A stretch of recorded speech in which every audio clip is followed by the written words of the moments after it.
It's another exciting week in London, Ontario. In today's show, we'll take a look at some of the headlines from news and sports in the London community.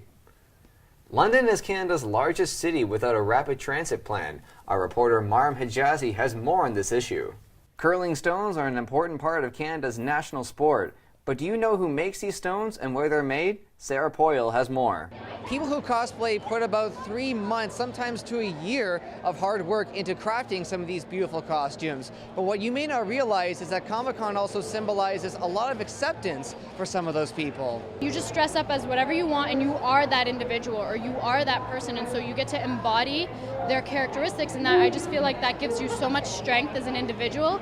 And then to have that in such a big atmosphere where everybody accepts that is just a beautiful thing. It's one of the most amazing things that I love about Comic-Con. And it's even more fun when you have a group of people who just want to take your pictures all the time. Puppies came to the rescue at Merlin House, where the first annual care fair happened to help students relieve stress. St. John's Ambulance brought in their therapy dogs to help students with their stress levels. Those who have dogs at home certainly got a nice little reminder of what they miss at home. I got a dog at home, you know, little guys.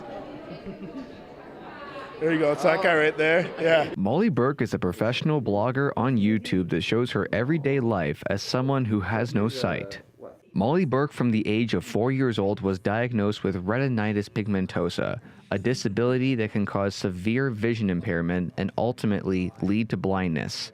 When Molly Burke was 14, she had lost her vision completely. With Molly Burke's rising success, she continues to bring joy and laughter to those who have been judged because of their own differences or disabilities. I think just like "it gets better" is such a cliche, overused, cheesy thing for people to say when they haven't proven to you that they've been there. And that's why I'm so open and honest that I've been there. I've been in really low places, and I am living, breathing proof that it really does get better, and that's not just a saying. They say feeding birds is never a bad thing, but there may be some risk, according to recent studies. British gardeners spent over £200 million on bird food to help some species through the cold winter months.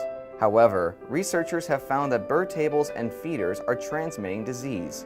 Other animals are eating from these feeders and thus spreading bacteria and viruses.